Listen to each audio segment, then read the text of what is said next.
Eu sou Kio Abreu, sou jornalista, crítico de teatro. Fui convidado e agradeço pela SP Escola de Teatro para mediar esse encontro aqui, que faz parte do programa pedagógico da escola, né? Nessa etapa aqui, fundamento. Eu vou pedir uma coisa para vocês, pessoal, que eu esqueci. Por favor, desliguem os seus microfones e câmeras, por enquanto. No outro momento, a gente vai poder abrir e poder falar com vocês também, né? Receber perguntas e tal, na sequência. Pois bem, então, estamos nessa etapa que a escola chama de fundamentos pedagógicos, né? E, neste momento, então, em torno dos módulos verde e azul, que tem um determinado tema de trabalho para os quais essas duas professoras que têm pesquisas, trabalhos interessantíssimos, foram convidadas, né? A apresentar as ideias que já vêm de textos escritos. Então, nós temos aqui conosco a professora Natália Soares, da FATEC, e a professora Rita Alves, da PUC São Paulo. Eu vou fazer uma breve apresentação e a gente segue. A professora Natália é doutoranda em Linguística e Língua Portuguesa pela Unesp de Araraquara. Ela acabou de me dizer que mora, inclusive, né, lá em Araraquara, é mestre em Língua Portuguesa e atua, neste momento, nas áreas de espanhol na Faculdade de Tecnologia de Taquaritinga e Araraquara, as FATECs, né, e metodologias da pesquisa. A professora Rita Alves é doutora em Antropologia e integra o programa de estudos pós-graduados em Ciências da PUC, da PUC-SP, da PUC São Paulo. Entre outras coisas, eu vi aqui nas informações, professora Rita, que nos chegaram, que você coordena a investigação intitulada Genocídio Juvenil e os Movimentos de Resistência, as Mães do Luto à Luta, né? O que talvez a gente possa até ter espaço para desdobrar aí na sequência. Queria muito, acho que todos nós podemos ouvi-la sobre esse trabalho que não está fora do tema da descartabilidade, digamos assim, humana, né? Então, minha gente, o panorama é esse. Agradeço em nome da SP Escola de Teatro a presença das professoras. Como vocês sabem, o tema que está aqui em debate, a bola que está em jogo, é este da obsolescência programada, né? Ou seja, daquilo que, no âmbito, talvez, do que a gente possa chamar de cultura capitalista, de sistema capitalista, foi arregimentado para ter uma morte, um fim programado dentro do contexto da sociedade de consumo, etc. Só que isso não se dá, evidentemente, só em relação àquilo que nós conhecemos como produtos, digamos assim, por excelência, produtos da indústria, do comércio, etc. A gente vai descobrir que isso se dá também no que se refere às pessoas, aos seres humanos, inclusive aos sentimentos, né, etc. Esta ideia de descartabilidade, então, como uma espécie de tônica regente, né, da sociedade contemporânea no mundo do capital. Digamos, então, como nota inicial, espero que isso dê conta de nos localizar, e nós combinamos aqui que nós teremos uma primeira rodada, digamos assim, de falas das duas professoras. Na sequência, vamos vendo o tempo, eu farei algumas perguntas, então abrimos para a participação dos alunos e alunas da SP, que estão na plateia neste momento. Tudo bem? Então, vamos lá. Dou as boas-vindas de novo a professora Rita e a professora Natália. Não sei, não combinamos com quem começar, mas não sei, sugiro, professora Natália, tudo bem? Tudo bem, pode ser. Um bom dia, né? É uma honra estar aqui para poder falar um pouquinho com vocês sobre esse tema. A gente estava até conversando antes da mesa começar, né? Que é um tema muito polêmico e muito atual, né? Se a gente olhar aí para todos os âmbitos da nossa vida, né? Seja esse âmbito, né, comercial, seja um âmbito psicológico, seja um âmbito social. Acho que estamos todos ainda vivendo nesse processo, né, de ser descartável e de descartar tudo, né? Como se fosse algo muito fácil, né? Como se a gente trocasse de roupa para sair de casa e a gente começa a trocar todas as coisas da nossa vida, né? Bom, eu vou falar em específico do meu texto, né, neste primeiro momento, né, e aí a gente vai indo para outros caminhos. Na verdade, eu queria começar até a falar que o texto que a gente escreveu, né, porque eu escrevi junto com o aluno a obsolescência aí programada, a ideia veio dele, né, por conta do local que ele trabalha, então dentro da indústria, dentro do lugar que ele trabalha, ele começou a perceber aí essa quantidade de coisas descartáveis, né, o como tudo era descartado muito rápido, e ele começou a ouvir esse nome, né? E ele foi atrás para saber o que que é, então, essa bendita obsolescência, né? Como que eu vou falar sobre isso? E aí, dentro do curso, né, ele fez produção industrial na FATEC Taquaritinga, né? E aí, dentro do curso, ele tinha uma disciplina de administração, em que eles estavam estudando um pouco da história aí de Henry Ford, né? E aí, como que Ford, né, criou, aí tudo surgiu dessa ideia, né, para ele começar a discutir no texto. Então, como Ford criou lá o primeiro carro e o quanto esse carro era para ser duradouro, né? Então, não se trocaria esse carro, né? A gente teria ali sempre o mesmo modelo de carro, então as pessoas não comprariam outro carro. E a partir do momento que todo mundo já tinha um carro, não fazia muito sentido, né? Continuar fabricando, porque não teria mais público, não teria mais venda. Então, ele teve que se reinventar aí e reinventar novos modelos, né? Reinventar outros caminhos para que ele pudesse, né? Continuar vendendo. E aí, onde os carros começaram a ser descartáveis, vamos dizer assim, né? Então, começa-se a alterar, pensando nos modelos do carro no primeiro momento, o motor, ou a própria estética do carro, a tecnologia, né? E aí isso vai fazendo com que nós, consumidores, queremos sempre, né, estar com um carro mais moderno, um carro mais adaptado para as nossas necessidades. Então a gente começa a ter esse fluxo, né, esse giro aí e trocar de carro. Então a ideia surgiu daí, né, por conta dessa associação aí da história de Henry Ford com o tema obsolescência. E aí, bem focado nessa ideia do capitalismo e do consumismo, né, nós encontramos um documentário na internet, né, no YouTube. E o documentário, vou ler para vocês o nome, sou professora de espanhol, tá, gente? Então, eu vou ler o nome em inglês, The Lightbulb Conspiracy, tá? Tem no YouTube, vocês encontram no YouTube, tá? Esse documentário. E ele conta muito a história da lâmpada, né? E aí ele vai dizer que na década de 20, as lâmpadas eram feitas para durar aí 2.000 horas, e eles começaram a perceber que com isso diminuía-se a venda de lâmpadas. Então, eles reduziram, eles tiveram ali um grupo, né, de fabricantes de lâmpada para reduzir a durabilidade dessa lâmpada para 1.000 horas, né? Então, começava a ter aí um fluxo maior. E é claro que nesse momento, se a gente pensar lá na década de 20, na década de 30, não tinha essa preocupação com a sustentabilidade, né? Não tinha essa preocupação com o meio ambiente. Então, era só mesmo essa questão do consumo mesmo, né?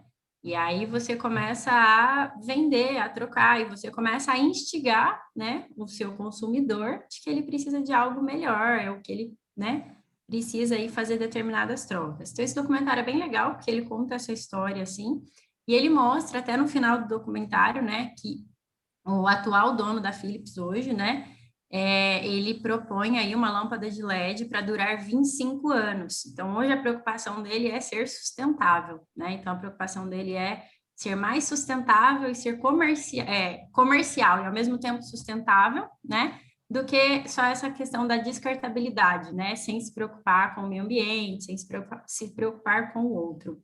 Então, é bem legal, assim, o documentário tem 50 minutos, eu acho que vale a pena para a gente entender como no decorrer aí, né, de praticamente 100 anos, né, a gente tem essa mudança até de perspectiva mesmo, né, de o produtor começar a olhar para uma questão sustentável, né. E aí, dentro desse documentário, eles chegam a falar da Apple também, né, quando a Apple fabricou o iPod, ela fabricou o iPod, a bateria dele tinha uma durabilidade pouca, tipo de 12 meses, 18 meses. E você não conseguia trocar a bateria dele, você precisava comprar um novo quando isso acontecesse, né? E aí a gente tem muito claro que é uma obsolescência totalmente programada, né? Porque eu faço um produto, eu já sei o prazo que ele vai vencer, Então, eu sei que daqui 1 ano e meio, você vai voltar e vai comprar um novo, você não vai fazer só a troca da bateria, né? Então, quando a gente pensa nessa obsolescência programada, pensando aí, né, nessa questão do mercado, né, dos objetos, dos produtos, é justamente isso, né? Conseguir entender que tudo que é vendido para nós neste momento, quando a pessoa vende, quando ela publica isso, ela já programou e ela já pensou daqui quanto tempo ela vai fazer, entre aspas, né, fazer com que você troque esse objeto, né? Então, muitas coisas deixaram de ser consertadas e passaram a ser descartadas, né? Algumas propositalmente pelos produtores, né? Outras porque quando você vai consertar, às vezes o custo é tão alto que compensa realmente você comprar um novo, né? Então, existe também essa balança aí, né? Então, ela é programada nesse sentido, né? E aí, quando a gente traz isso para essa tecnologia, né? Que hoje para nós tudo é muito tecnológico, eu costumo dizer que tecnologia para mim é tudo. A caneta é uma tecnologia, né? Porque antigamente se a gente for voltar, né, na pré-história, se escrevia com carvão, com tinta, né? Então a caneta é uma tecnologia, né? Uma evolução. Mas vamos pensar nessa tecnologia digital, né, que a gente usa, né? Então, o tempo todo computador, smartphone, né? Então, isso que parece que a gente não vive mais sem, né? Parece que é um pedacinho da gente, né? A gente vai, a gente já carrega isso junto, né? E aí, quando a gente pensa nos smartphones, a gente pode perceber que a Licença, sequência... desculpa atrapalhar. Você pode falar de novo o nome do documentário? Posso. The Light Bulb Conspiracy.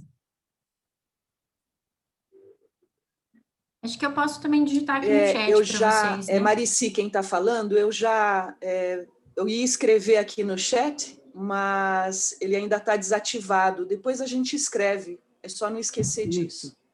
Tá bom, tá bom. Tá bom? A gente Eu já estou com depois, ele em inglês e em português escrito aqui, tá? Pessoal, depois nós vamos retomar, e o Joaquim, as referências que vêm, né? O Joaquim, o pessoal da pedagogia, também copia para colocar em jogo na sequência, com certeza. Natália, por favor. Ah, imagina. Bom, e aí, quando a gente está falando, né, por exemplo, dos smartphones, né, quando a gente compra um celular, eu compro um celular esse ano, 2021, lançamento, independente da marca, né? Quando chega 2022, ou antes de 2022, né, no final de 2021, já tem um novo modelo, né, já tem um novo lançamento, né?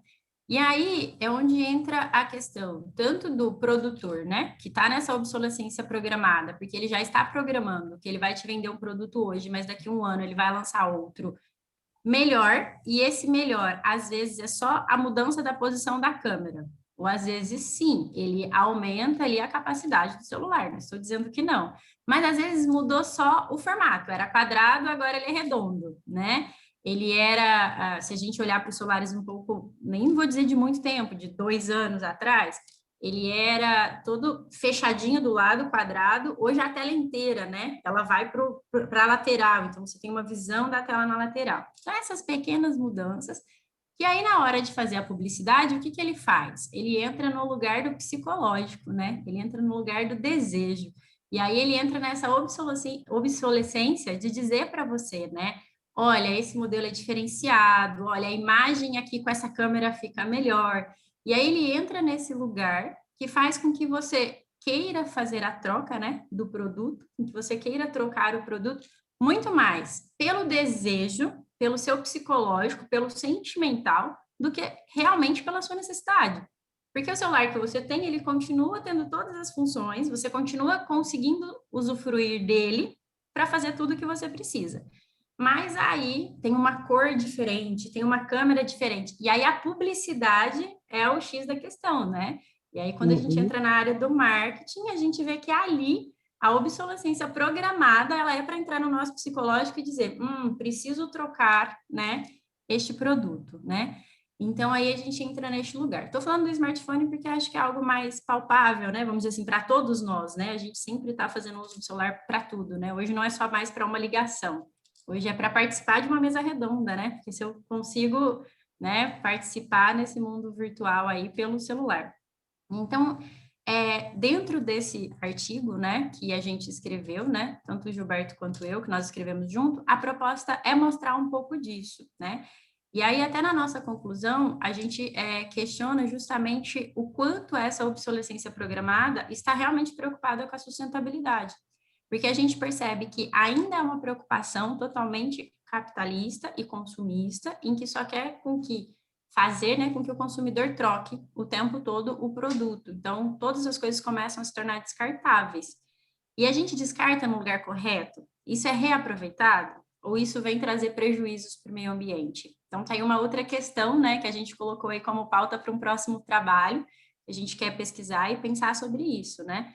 Porque é algo que a gente precisa pensar hoje mesmo. Dá para fazer troca? Dá para melhorar? Com certeza, mas eu não preciso fazer isso prejudicando, né, o meio ambiente, o meio em que a gente vive, né? Então, dentro do trabalho que a gente escreveu, foi isso que a gente apresentou, né? Não sei se vocês querem, se o Kio quer comentar algo, quer que eu diga algo mais, sim. Não, está excelente, Natália. Te agradeço por enquanto.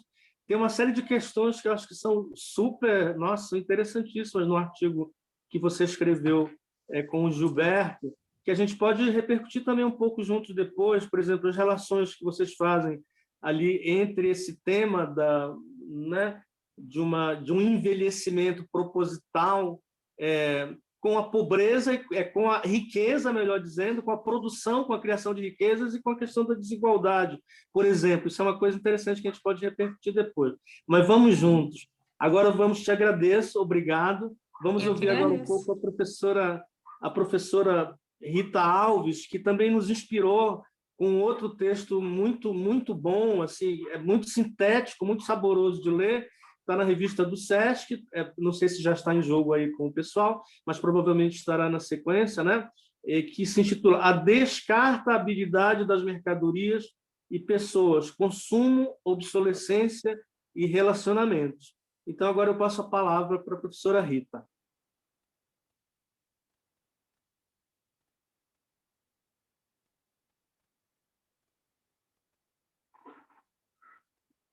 Que está sem... Agora, sim. Agora sim. Bom dia a todos e a todas. Antes de mais nada, queria agradecer ao convite, dizer que é um prazer estar aqui com vocês. Queria saudar as pessoas que já estavam aqui antes da minha chegada, pedir licença para entrar nessa roda. Trocando ideia com vocês. Queria mandar um oi também para o Américo Córdola, que está aí, que eu vi que entrou, que é parceiro de outras empreitadas, né, Américo? É um prazer te ver aqui, Américo, estar com você para essa conversa. Eu sou como o Kio já apontou, eu sou da PUC, né, do programa de pós-graduação em Ciências Sociais, e sou uma pessoa da antropologia.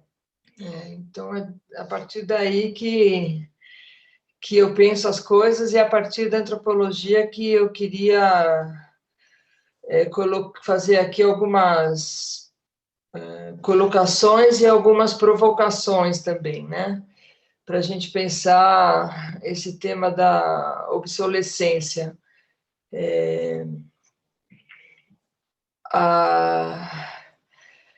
Do meu ponto de vista, essa questão da obsolescência tem do ponto de vista da antropologia, né? Tem um espectro aí mais amplo,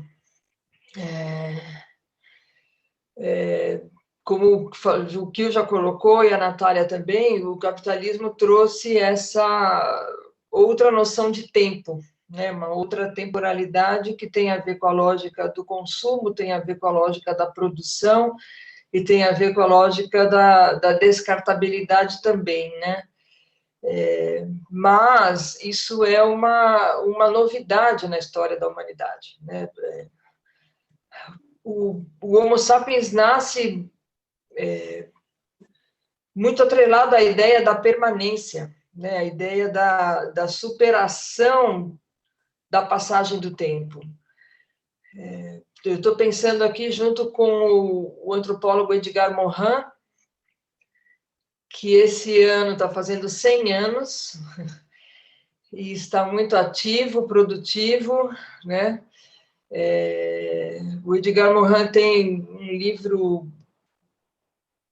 Essa ideia está em outras obras dele, mas no livro O Enigma do Homem tem ali um capítulo belíssimo que se chama Sapiens Demens, no qual ele aborda essa questão a questão da emergência do Homo sapiens, né?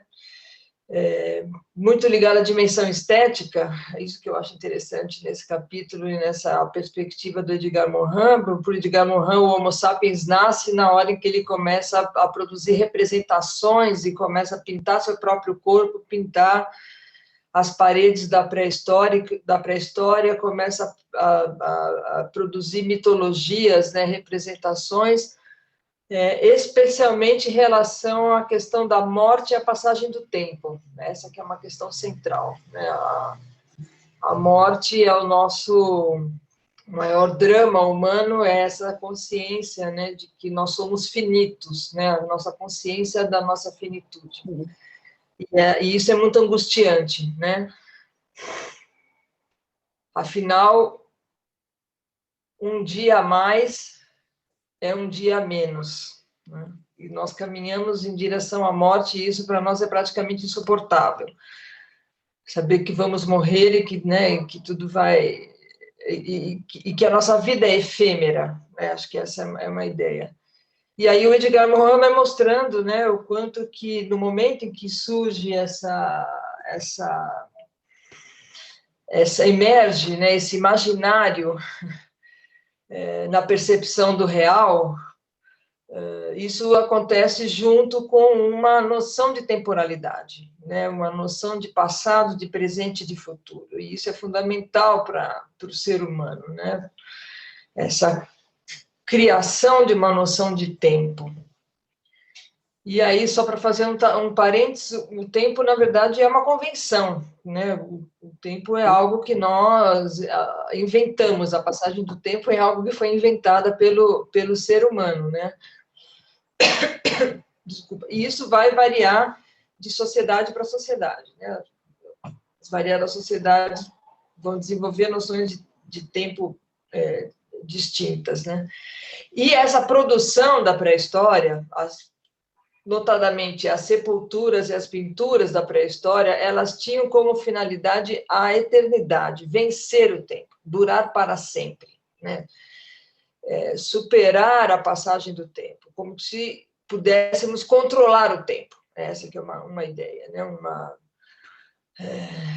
E aí eu sugiro também um documentário que talvez vocês conheçam, do Herzog, que se chama A Caverna dos Sonhos Esquecidos, né? Não sei se vocês já viram, um belíssimo documentário sobre uma descoberta arqueológica dos anos 90 na França. Era uma caverna que estava fechada há 30 mil anos, e ela foi descoberta e ela estava intacta, absolutamente intacta. Tão intacta que o grafite, né, entre aspas, né, a brasa que foi utilizada, né, o carvão que foi utilizado para pintar, ele estava lá ainda no chão, e a fogueira também estava lá ainda ao lado, né? Então, é um belíssimo documentário e que trata dessa noção do tempo, né? Da tentativa de trazer a permanência, né? Inclusive, nesse documentário, tem uma entrevista de um rapaz de uma comunidade tradicional ali daquela região, e ele diz que o costume deles quando eles encontram uma pintura da pré-história, o costume deles é refazer essa pintura, né? recalcar, né, dar mais vida para ela, né, intervir nessa pintura, que para nós, modernos, é quase uma heresia, né, alguém chegar lá e intervir e dar uma outra vida para essa pintura. Mas ele diz assim, nós precisamos fazer isso, né, nós precisamos reavivar essas pinturas, porque senão os nossos antepassados morrem, né, o nosso passado morre. Então, cabe a nós, né, trazer essas pinturas da pré-história que estão se esvanecendo, né, trazê-las para nós, né, dar vida para a gente. Estou fazendo essa introdução assim antropológica para mostrar que o capitalismo, ele, como a Natália já mostrou, o capitalismo alterou drasticamente essa nossa noção de tempo, né? Até a chegada da modernidade, do capitalismo, né, as coisas eram feitas para durar, né, as coisas tinham como objetivo principal durar para a eternidade, né, superar essa passagem do tempo, né.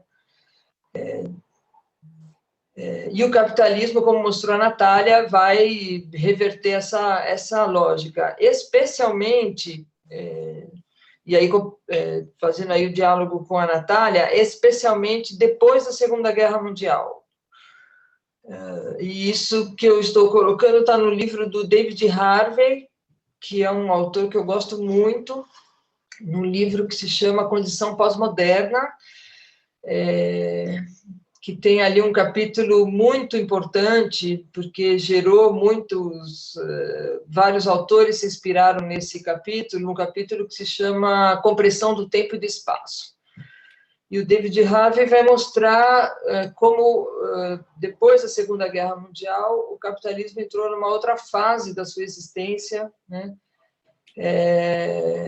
Acelerando o tempo de giro das mercadorias. As mercadorias passam a ser produzidas, consumidas e descartadas cada vez mais rapidamente. Isso, como já mostrou a Natália, no sentido de acelerar o consumo, né? Aumentando a descartabilidade, aumenta o consumo ou mantém o consumo aquecido. E esse processo de aceleração do tempo de giro das mercadorias provoca esse processo que o David Harvey chama de compressão do tempo, né? A gente tem a impressão, né, a gente tem a percepção, o tempo é uma percepção, a gente tem a percepção de que o tempo está acelerado, né, e que está comprimido. Em 24 horas acontece atualmente muito mais coisas do que aconteciam em 24 horas há 200 ou 300 anos atrás, né? Há alguns séculos,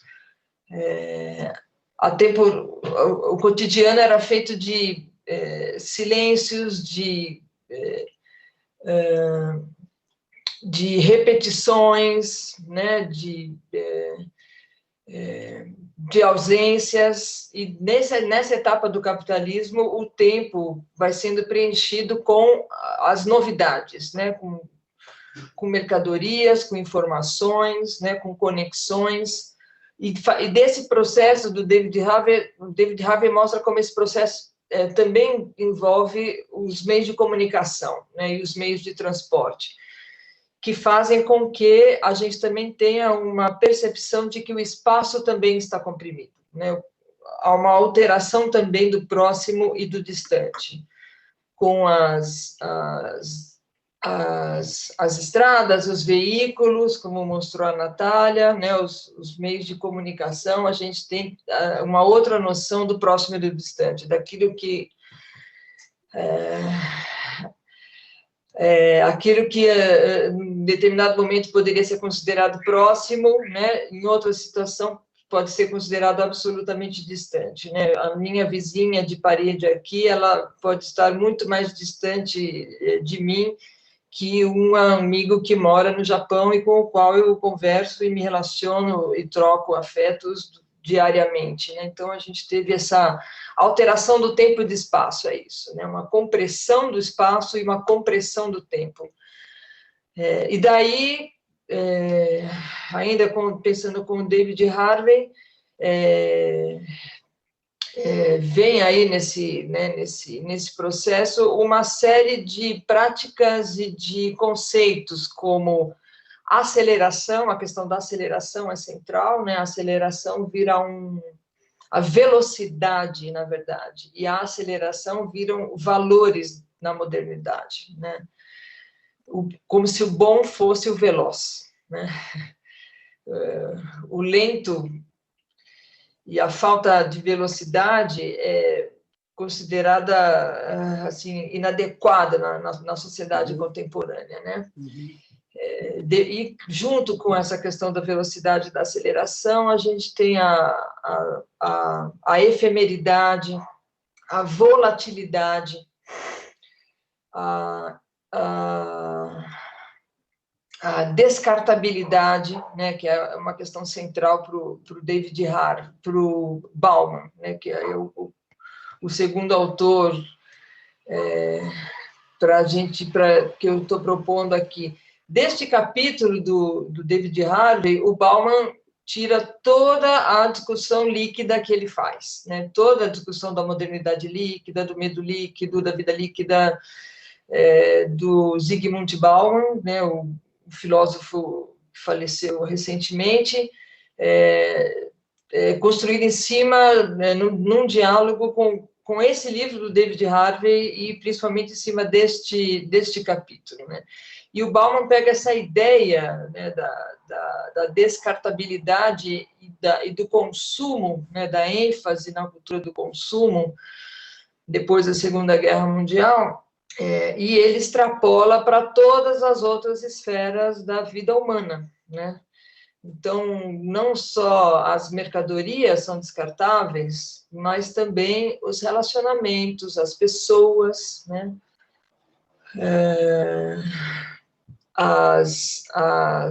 As instituições, né? E o Bauman faz uma relação entre o capitalismo sólido e o capitalismo líquido, né?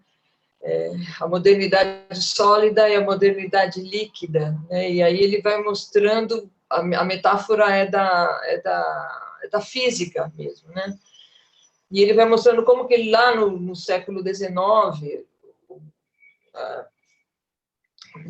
até metade do século XIX, imperava no mundo ocidental, né? Essa ideia da solidez, né? As empresas eram feitas para durar, os casamentos eram feitos para durar, né? As mercadorias eram feitas para durar. Esse era um valor, né, da sociedade ocidental branca. E a partir da Segunda Guerra Mundial entra em cena o que ele chama de capitalismo líquido, né, que é esse momento da flexibilização total, né, dessa ideia de uma adaptabilidade total, que está associada à questão também da descartabilidade, né, mas também da volatilidade, né? Então, as empresas, por exemplo, adquirem uma capacidade de se transformar muito rapidamente antes de quebrar. A metáfora que ele faz é do gelo, por exemplo, do gelo, né? Do gelo, da água e do vapor. No capitalismo sólido, uma força externa, né? Uma mudança externa muito brusca quebrava o gelo, né? Uma mudança externa brusca de temperatura derretia o gelo, e muito rapidamente, né? Atualmente, né, nesse momento líquido, né, essa liquidez, né, ela traz essa capacidade de se adaptar muito rapidamente, e para isso a descartabilidade é fundamental. E o Bauman ele se ancora na ideia de que tudo isso é muito angustiante para o Homo sapiens, né? Já que o Homo sapiens foi construído em cima da ideia da permanência e dessa relação forte com o passado, né? O passado sempre informou o presente, né?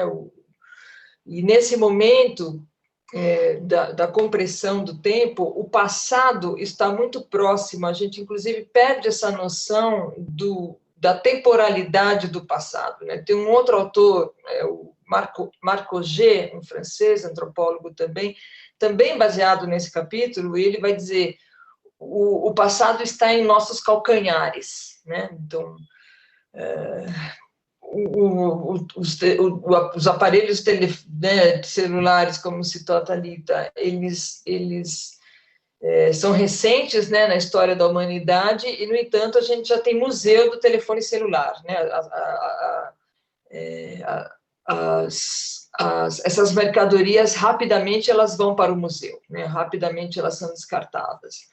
E o Bauman vai tratar dessa questão da descartabilidade também das pessoas, né, dos relacionamentos, porque para o Bauman nós nos relacionamos com as pessoas da mesma maneira como nos relacionamos com as mercadorias, né, pensando sempre na possibilidade de descartá-las, já que nós sabemos que também seremos descartados. Assim, ou eu descarto, ou eu sou descartada. Então, antes de eu ser descartada, eu já descarto. Né? Então, trocamos de amigos, né? Trocamos de namorados, de namoradas, trocamos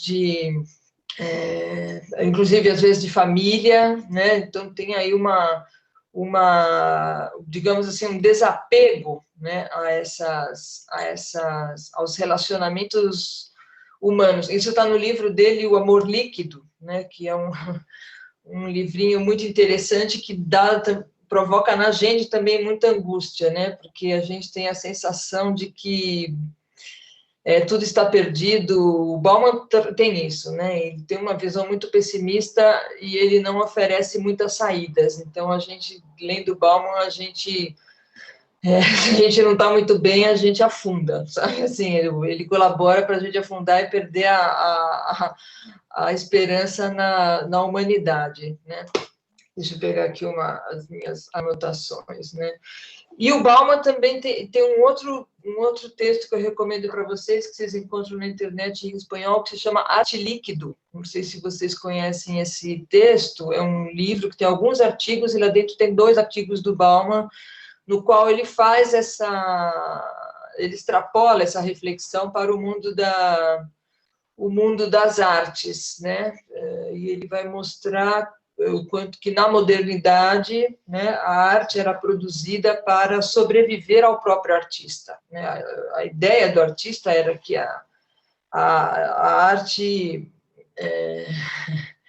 viveria mais do que ele e o colocaria, inclusive, nesse lugar da imortalidade, né? Então, a arte usava materiais e ela estava colocada em lugares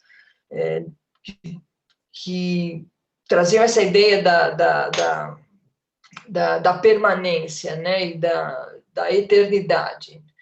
E aí depois ele vai mostrando o quanto que a arte contemporânea ela é feita também em cima dessa ideia da efemeridade, né? São obras artísticas que, inclusive, nos materiais que são utilizados, não tem essa pretensão de durar, né? Da durabilidade. Teve uma Bienal de alguns anos atrás, que era uma Bienal, como era o título daquela Bienal, que tinha uma pegada ecológica, que eu sei que, quando terminou a Bienal, o desmonte da exposição foi feito em dezenas de caminhões de lixo que levaram tudo embora e jogaram tudo no lixo, porque eram tijolos, plantas, né? Eram materiais descartáveis, eram obras feitas para durar o tempo daquela Bienal apenas, né? E, às vezes, algumas obras não duram nem o tempo da sua própria exposição, né? Ela é feita para se desintegrar, digamos assim, né? Durante a própria exposição, né? Então, o Bauman vê isso também de uma forma angustiante, né? Como se os espectadores, né, os frequentadores dessas instituições artísticas também não tivessem o tempo da fruição artística, né? Inclusive, ele chega a associar vai dizer assim, o que as pessoas querem numa exposição de arte, na verdade, não é a fruição artística, elas querem a experiência. Assim como a gente, no consumo, a gente quer a experiência do consumo e não exatamente o acúmulo de mercadorias, né? Mas o que, segundo ele, né, nós queremos é a experiência da compra e a experiência com aquela mercadoria nesses primeiros momentos. Também isso para o Bauman se estende para o mundo das artes. Depois a gente fala mais um pouco, né? E aí, para juntar no que, né, que eu acho que foi você que comentou da pesquisa que eu faço hoje, né, em relação às culturas juvenis, a gente sabe que o Brasil é o país que mais mata jovem no mundo, né? Assim, há uma geração, né, de jovens que nós estamos eliminando, né? Especialmente jovens negros das nossas periferias, e isso faz parte dessa lógica também da descartabilidade, né? São corpos matáveis, né? São corpos que podem ser descartados pela sociedade. E parte da sociedade considera que esses corpos devem ser descartados, né? Que eles não são importantes, né? Que eles não deveriam estar aqui, né? Que eles são corpos que, inclusive, corpos que podem ser considerados um problema para a sociedade, né? Como se o problema da violência da nossa sociedade estivesse localizado nesses corpos negros das periferias, né? Como se eles fossem os responsáveis pelas mazelas da nossa sociedade. E aqui eu estou pensando junto com um autor africano, o Mbembe, né? O Akili Mbembe, que traz o conceito de necropolítica, né? Que é essa gestão da morte, né? Essa gestão do Estado da morte, né? Na medida em que o Estado decide quem vive e quem morre, né? E, inclusive, cria, como diz o Mbembe, máquinas de guerra para eliminar esses corpos, né? E essa eliminação desses corpos ela pode acontecer progressivamente, que se chama morte social, né? Os territórios nos quais eles vivem são precarizados, não são territórios precários, são territórios precarizados, né? São intencionalmente construídos de forma precária e mantidos de forma precária para que esses corpos sejam descartados, né? Esses corpos e essas famílias, né, sejam descartáveis, né? Sejam elimináveis da sociedade, né? Como se eles não tivessem importância, né? Como se fossem um automóvel velho, né, Natália? Como se fosse uma mercadoria que não tem nada a contribuir, né, para a nossa sociedade, né? E aí cria-se uma máquina de morte na qual, aqui na América Latina, os agentes do Estado são os principais protagonistas, né? São os que recebem, digamos assim, incumbência da sociedade, né, de eliminar esses corpos jovens negros, né, das periferias. Essa é uma situação dramática e, infelizmente, diária no nosso país, né? Só fazendo um comentário, sexta-feira eu estive lá em Osasco, no final do julgamento dos dois policiais acusados da chacina de Osasco e Barueri, né, a maior chacina do estado da história, do estado de São Paulo, né? E foram 17 pessoas assassinadas, né, por policiais, né? 2 ou 3 já foram condenados e esses 2 foram absolvidos de uma maneira inadmissível dentro do sistema jurídico. Depois eu posso explicar, se interessar a vocês, o que aconteceu lá. Mas paira no ar, né, essa ideia de que se esses jovens estavam num bar na periferia de Osasco, numa sexta-feira, às 10 horas da noite, é porque alguma coisa eles estavam fazendo de errado e que a polícia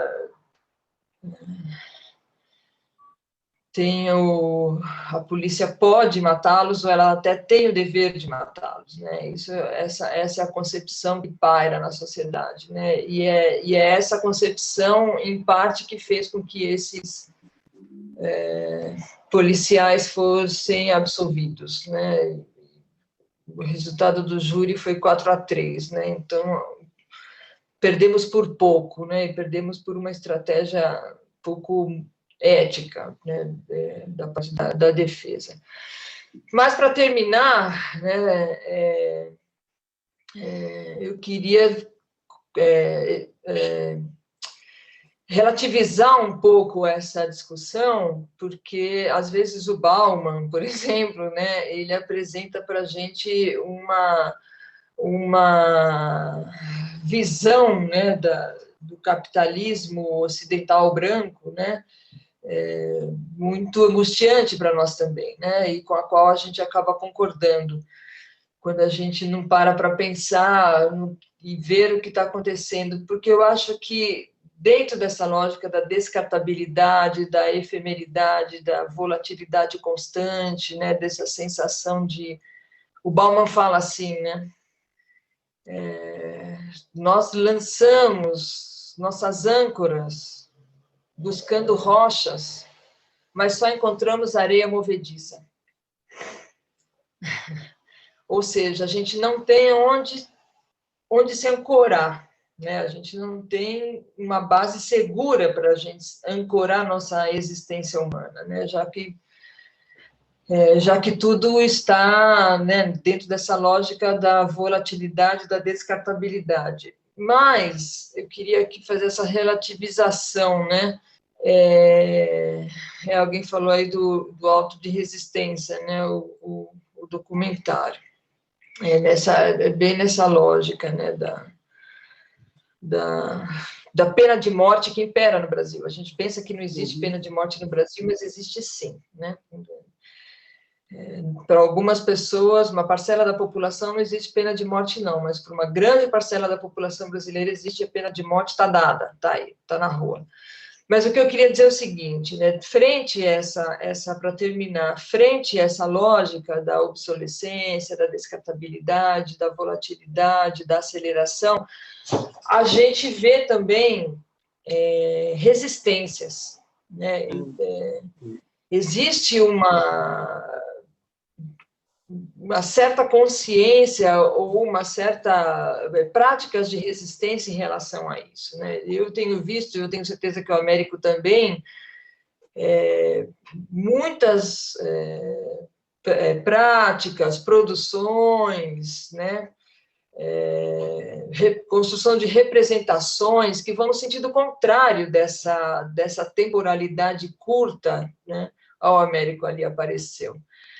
Vão no sentido contrário, né? Assim, a gente tem visto, né, América, uma parte, principalmente de jovens, né? Assim, estou pensando aqui jovens negros de periferia, né? Jovens que vão resgatar a ancestralidade, né? Vão trabalhar essa ideia da ancestralidade, né? Vão resgatar os velhos, sabe? Vão resgatar os saberes dos velhos, né? Sabe? Vão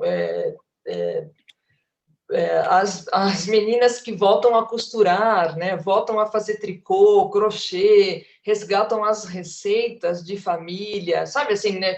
Buscam reconectar com esse passado, né? Vão um pouco na contramão dessa lógica do novo, do atual, né? Da mercadoria. Buscam produzir suas próprias roupas, algo que tinha um pouco se perdido entre os anos 70, os anos 80, né, os anos 90, essa ideia de produzir sua própria roupa, produzir sua própria comida, plantar sua própria comida no quintal, né, resgatar a estética e os saberes ancestrais, né, trazer para o presente esses saberes ancestrais. Isso vai na contramão, né, dessa lógica da obsolescência e da descartabilidade, né? São grupos, né, que produzem políticas de memória. Eu gosto muito desse conceito de políticas de memória, né, que produzem memória, né, resgatam, constroem memórias no sentido de garantir a sua existência, né, dar um sentido para a sua existência, já que essa lógica da descartabilidade, da efemeridade, da velocidade, impacta muito a nossa existência, né? Gera muita insegurança em relação ao futuro, né? Ao nosso futuro. E esses grupos produzem essa memória, uma memória coletiva, né? Muito nesse sentido de dar temperos para o presente, né? Criar também conexões no presente, né? Criar redes, relacionamentos, né? Redes de apoio, né? Para este presente, buscando lá no passado, né? E também, dialogando com a Natália, não é hegemônico, né? Essas práticas não são hegemônicas, mas a gente já começa a perceber a crítica ao consumo ou ao consumismo. Ontem mesmo, na minha aula da pós-graduação, ontem à noite, as alunas mães, né, estavam dizendo que os seus filhos não querem ter carro, não querem ter automóvel. São jovens de classe média que preferem ter uma bicicleta, andar de metrô, de ônibus e de Uber, entendeu? Porque não vem sentido em ter um automóvel por uma questão assim, por uma consciência ecológica, né? Por conta dessa consciência em relação às coisas que são descartáveis, né? Abrem mão, né, de certas práticas de consumo, né? Eu falo hoje do consumo consciente, né, do consumo compartilhado, né? Então se passa a ter determinadas mercadorias que são compartilhadas entre vizinhos, por exemplo, furadeiras elétricas, sabe? Um pouco esses eletrodomésticos que a gente usa pouco, né, e que passa a ser partilhado pelas pessoas, né, assim, sem essa necessidade da posse, né, da posse dessas mercadorias. Então, eu vejo aí, né, tentando ser otimista dentro de um período que é muito difícil ser otimista, né, mas há aí uma luz no fim do túnel, né, e grupos que colocam, se posicionam de uma outra maneira, né, e fazem essa discussão, né, estão provocando essa discussão na nossa sociedade, né, estão questionando essa lógica da obsolescência, né, e estão nos seus cotidianos, né, estão praticando isso, né, não são, não é apenas uma questão teórica, mas sim uma questão, uma própria prática pessoal e coletiva, né, de resistir a essa lógica da efemeridade, da obsolescência, em será que determinadas práticas. Perdão. Acho que tem alguém, desculpa, professora Rita, acho que tem alguém com o microfone aberto, está interferindo. Não tem problema. Não sei quem. Mas foi bom para já me dizer que eu tenho que interromper. Tudo eu bem, tenho mas que interromper, não. Essa primeira parte. Então, era isso que eu gostaria de colocar, né? E, mais uma vez, agradecer, né, a paciência de ouvir a gente e agradecer também pelo convite.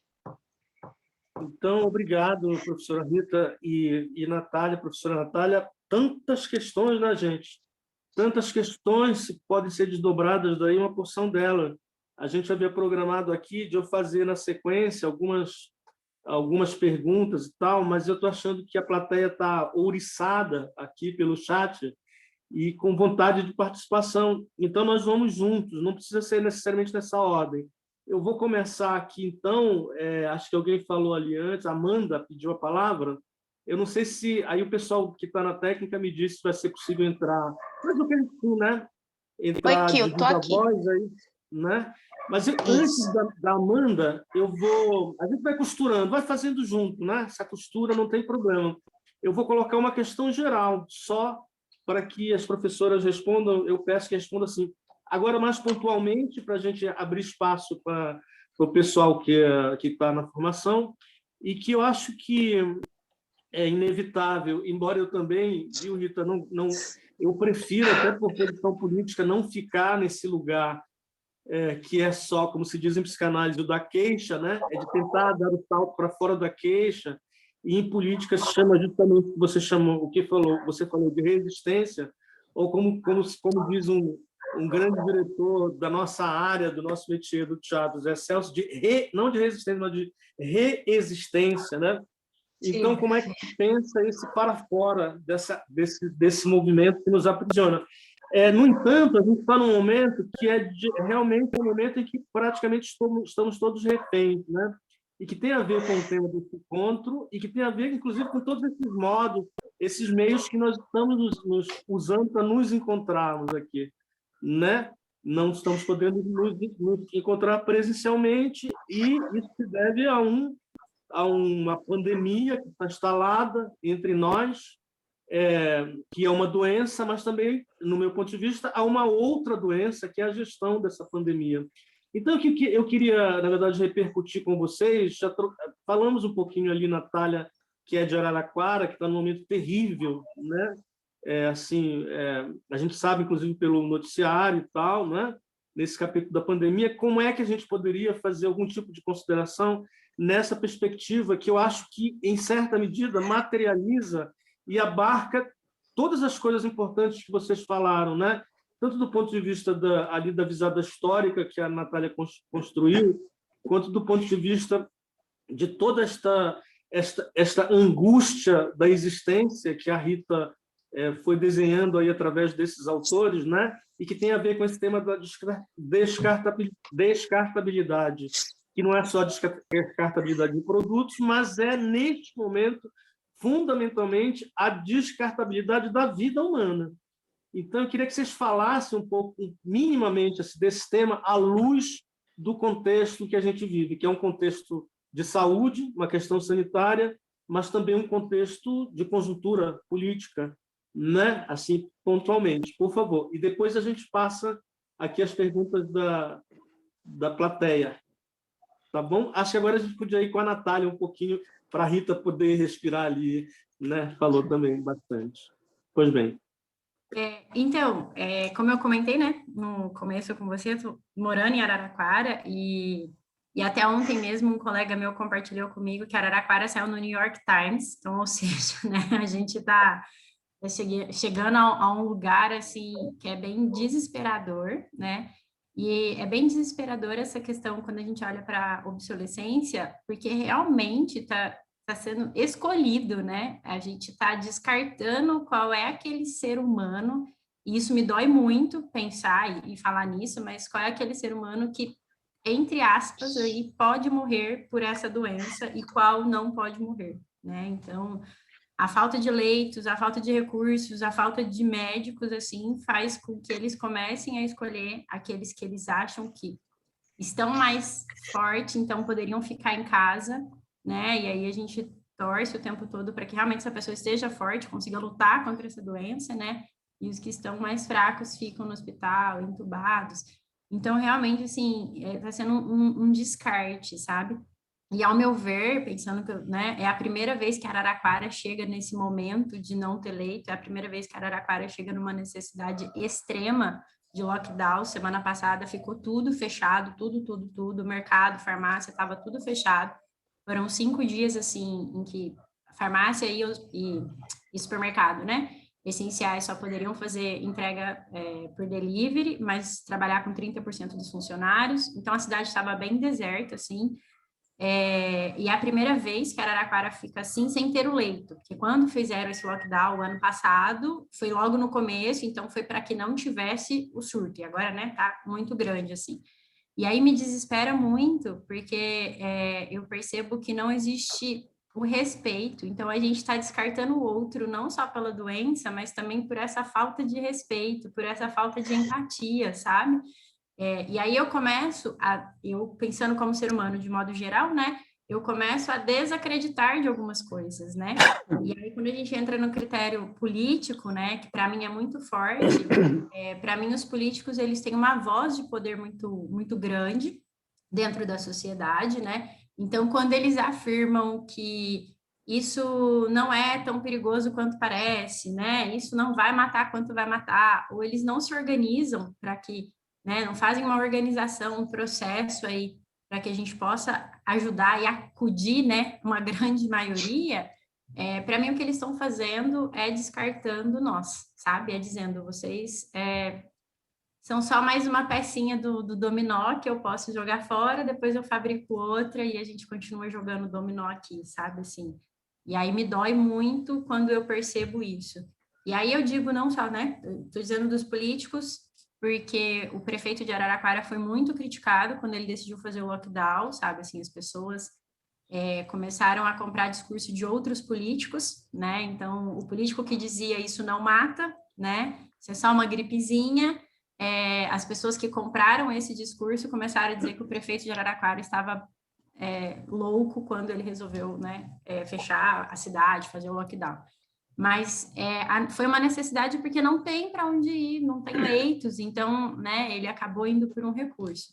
Eu sei que isso prejudica todo mundo de modo geral, porque prejudica o comércio, prejudica a questão financeira da cidade, prejudica as pessoas que às vezes acabam perdendo emprego, né? Mas como ser humano eu me pergunto, é melhor eu perder o emprego agora, ter vida e ter saúde e poder tentar ir atrás disso depois e tentar me inovar, ou é melhor eu perder a minha vida não acreditando, sabe? Então, para mim, a obsolescência nesse momento, ela está marcada nesse discurso político e também está marcada nesse discurso nosso mesmo, como ser humano, quando a gente não consegue olhar por empatia. Porque a gente começa a perceber que as pessoas que desacreditam, né, dessa doença só passam a acreditar quando chega muito perto. Tipo, quando acontece com alguém muito próximo. Enquanto está acontecendo longe, eu estou vendo só na TV, eu não dou bola, sabe? Então, isso me dói bastante. Eu acho que a obsolescência está nesse lugar, sabe? A gente tem descartado até a possibilidade de fazer com que o outro tenha vida, sabe? De respeitar o lugar do outro, sabe? Eu vejo muito por esse ponto. Obrigado, Natália. Rita, por favor. A Natália já colocou aí quase tudo, né? Só queria acrescentar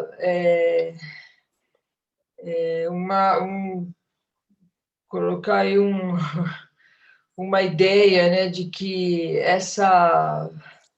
esse impacto da pandemia, né, ele é diferente nas diferentes camadas da nossa população, né? E determinados grupos e comunidades e parcelas da população sabem exatamente que são descartáveis, né?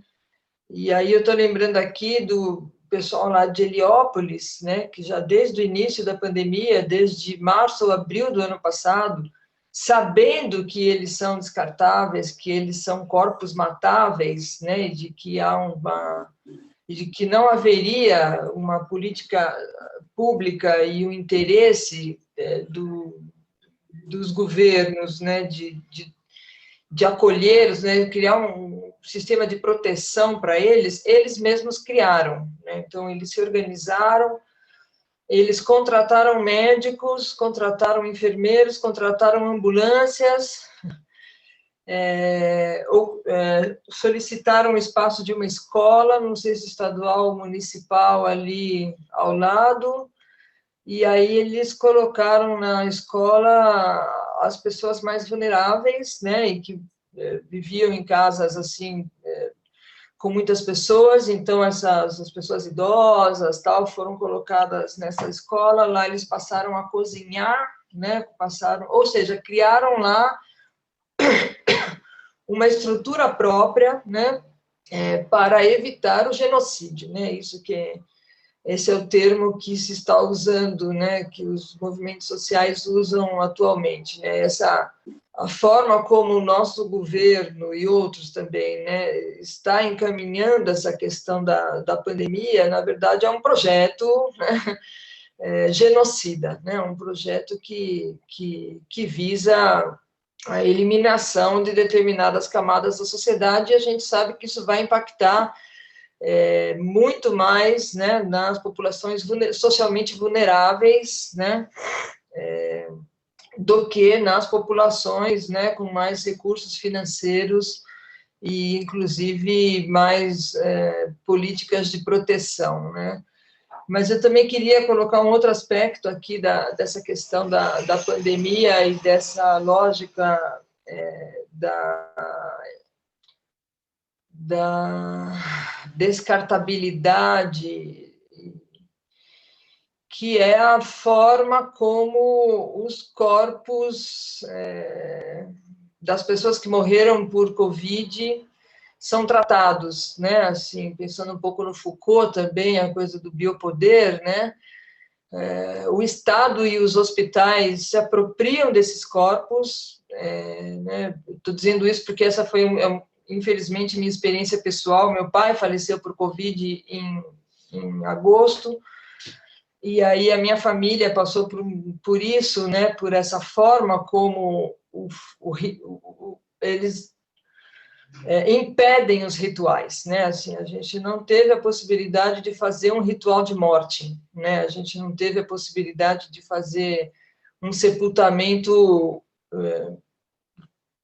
minimamente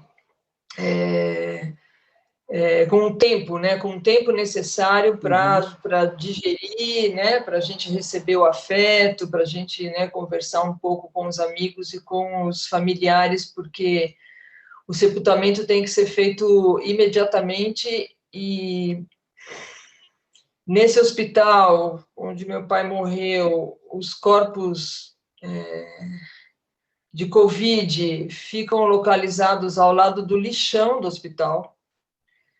Então tem o lixão aqui, né, onde colocam todo o lixo do hospital, uma sala enorme, que todo tempo abria aquela porta, chegava um carrinho e colocava uns sacos de lixo preto ali, e na porta ao lado ficam os corpos com Covid e as famílias aqui numa fila esperando para reconhecer o corpo, né? Então, os corpos com Covid, né, eles são tratados como lixo, né? Eles são tratados como lixo, né? São colocados dentro de um saco branco, pelados, né? No caso do meu pai, por sorte, a gente conseguiu colocar roupa nele, né? Conseguimos colocar lá um terninho e tal, o que é muito importante. Vocês não têm noção da importância de se conseguir colocar roupa, né, no corpo do familiar morto, né? De vestir dignamente aquela pessoa, né? Mesmo que o caixão fique fechado, acho que essa é uma outra questão, né? A gente não coloca roupa no morto para as pessoas verem, a gente coloca porque é a nossa tradição, né? Porque é a nossa forma humana de existir, né? Que é de tratar aquele corpo de determinada forma, né? De lavar, né? De embrulhar, de dar, né? Que é a nossa tradição, humana, né? Então, são corpos que são tratados como lixo, né? São corpos que são descartáveis e que são marcados para o resto da vida. Não só o corpo é marcado, como a casa da pessoa, a casa da família também é marcada, né? Tem uma doença que tem um estigma social muito forte, né? Assim, as pessoas têm medo de passar na calçada. Agora não, porque já faz muitos meses, mas lá em setembro, tal, as pessoas passavam na calçada, na porta da casa deles, passavam assim no meio fio, sabe, não chegava nem encostava no portão da casa, sabe? É uma tristeza, assim. Né? As pessoas têm medo das nossas lágrimas, né? As nossas lágrimas podem ser contagiosas. Então, é uma situação brutal, né, para a família. Né? Justamente porque toda a estética da morte, né, a estética dos rituais, tudo isso que faz a gente acreditar numa vida após a morte, num sentido para a vida e para a morte, né, a Covid tira tudo isso, entendeu? A Covid rouba tudo isso, né, da família. Pois bem, nada bem, né, Rita? Meus sentimentos também, tem várias pessoas aqui, né, colocando mensagem. Obrigada. Eu acho que é um estigma recorrente, sobretudo onde as coisas estão desamparadas, né?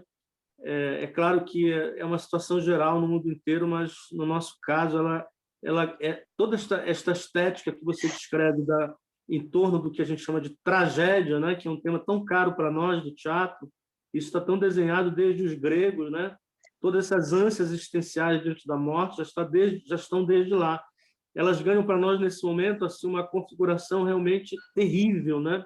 No sentido quase que do paroxismo, do grau mais alto da coisa, não só pela coisa em si, mas pelas representações, que é outra coisa que nos interessa muito no teatro, vão tomando, né? As questões que elas vão tomando. Pois bem, agradeço demais. Eu acho que é inevitável falar desse tema, desse desdobramento, se a gente discute esse tema, né?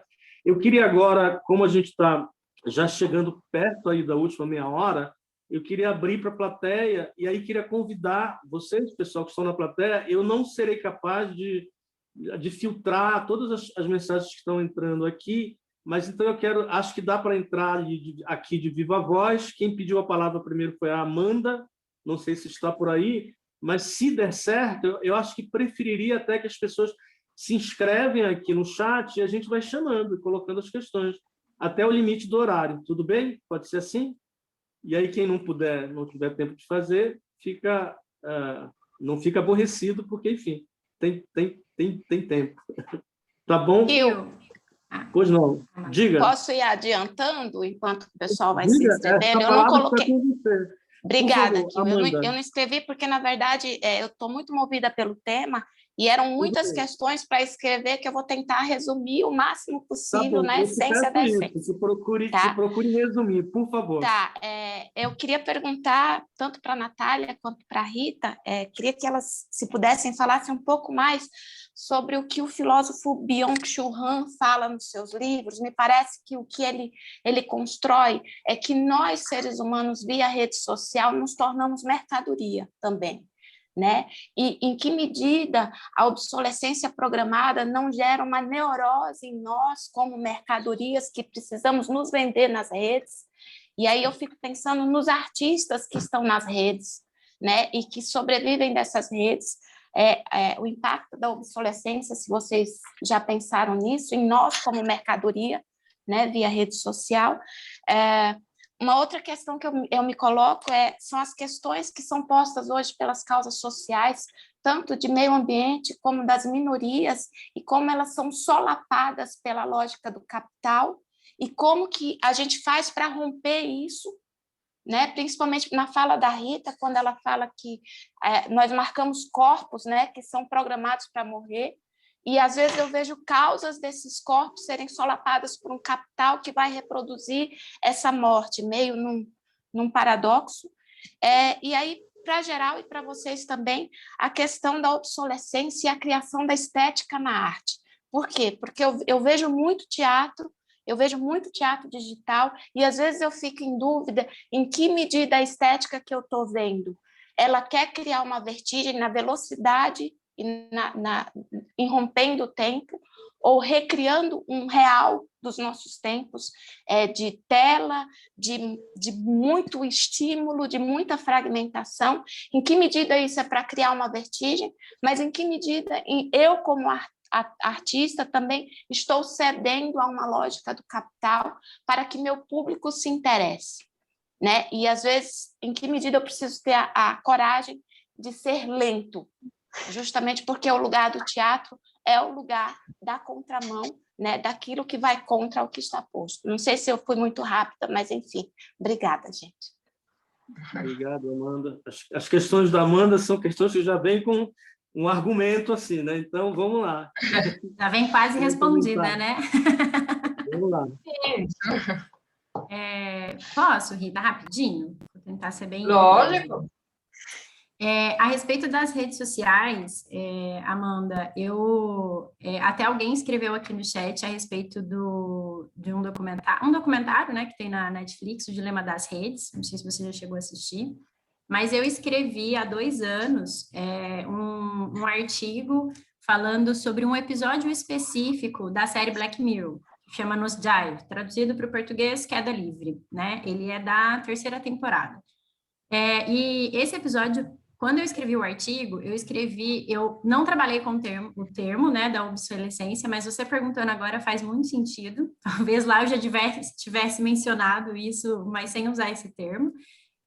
Porque eu coloco justamente o quanto nós estamos vendidos para esse mundo digital, né?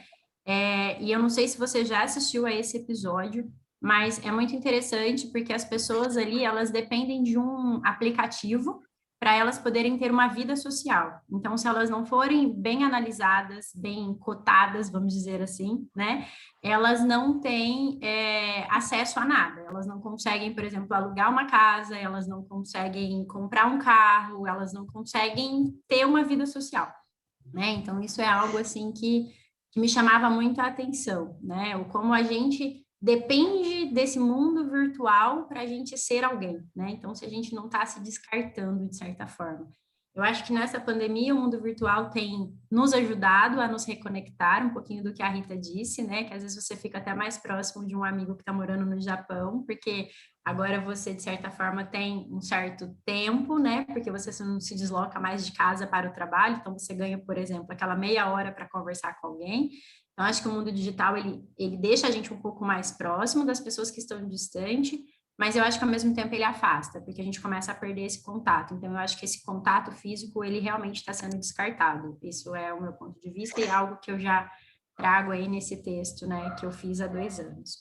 E a respeito das minorias, né, que você comentou, eu não sei se vocês conhecem, mas tem um filme muito curtinho no YouTube que eu gosto muito, que chama A Ilha das Flores, e a Rita comentando do descarte das pessoas e você fazendo a pergunta me lembrou muito esse vídeo.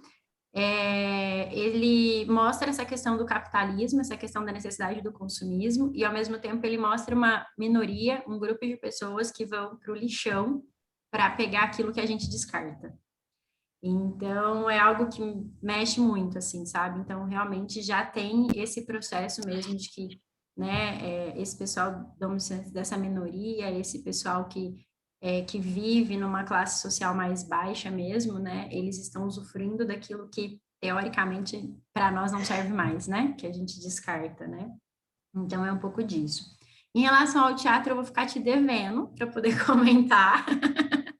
Mas, assim, ao meu ver, eu acho que foi uma forma que vocês encontraram de manter viva a arte. Então, eu acho que o teatro digital, ao meu ver, que eu gosto muito de apreciar esses trabalhos, eu acho que vocês merecem aí muitos louros, eu sempre brinco assim, sabe? Porque é um trabalho árduo e que nem sempre é reconhecido. Eu acho que vocês só encontraram uma forma de manter a arte divulgada. Eu não acredito que esteja cedendo a esse capitalismo, porque é o momento que a gente está vivendo. E eu espero de verdade, quando a gente puder voltar para o teatro, que a gente volte para o teatro, que a gente não fique nesse mundo digital, porque realmente assistir o teatro daqui da minha casa no computador e assistir o teatro no teatro são experiências completamente diferentes, assim. Obrigado, Natália. Rita, quer comentar? As questões da Amanda são, né, já estão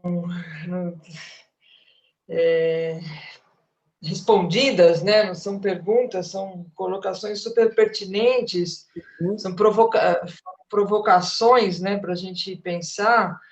E eu concordo com ela, né, que essa questão da transformação dos seres humanos em mercadoria se dá de uma maneira mais acentuada nas redes sociais ou com as redes sociais online, né? Mas, na verdade, esse é um processo que já começou muito antes, né? E o velho Karl Marx já tinha colocado isso, né, em relação à classe trabalhadora, né? Mas as redes sociais online ou essas grandes corporações, né, que promovem e organizam as redes sociais online, elas veem na gente números, né? Nós somos... Eu lembro quando o Instagram foi vendido, há alguns anos, o preço dele foi calculado em termos do número de usuários, né? Então, ser usuário, né, do Instagram, na época, né, ajudou a precificar o Instagram, né? Então, essa ideia da precificação de tudo, né? Tudo atualmente pode ser precificado, né? Que é um termo que as pessoas gostam de usar, né? Você monetariza tudo, né? Assim, então, inclusive nós, né, somos também monetarizados, né? A gente monetariza e precifica os afetos, né? O nosso conhecimento, nossos saberes, né? As nossas práticas, né? Porque, na verdade, esta é também uma lógica aí do capitalismo. E nessa questão, Amanda, das minorias, né? Eu concordo com você, né? Não sei se é exatamente isso que você falou, mas os movimentos sociais, né? Que envolvem essas... Você usou esse termo minorias, né? Ou essas parcelas da população que resistem, que abrem espaço, né, que tentam se fazer visíveis. Isso é um processo constante de captura, né, das narrativas, das estéticas, né, e essa captura é cada vez mais rápida, né, então... E a gente viu isso acontecer agora no Big Brother, né? Que eu nem assisto Big Brother, mas é impossível não saber o que aconteceu lá em relação aos membros e às membras negros e negras que estavam lá, e toda a discussão que aconteceu depois disso, né? Do meu ponto de vista, faz parte dessa captura, né? De uma questão de extrema importância, que ganhou mais importância nos últimos anos, não só no Brasil, mas nos Estados Unidos, na Europa, né, que é essa questão do racismo, né, do racismo estrutural, como se diz, em que essas discussões foram levadas para o Big Brother, e ontem à noite eu estava vendo lá, lendo umas notícias no celular, e eu vi que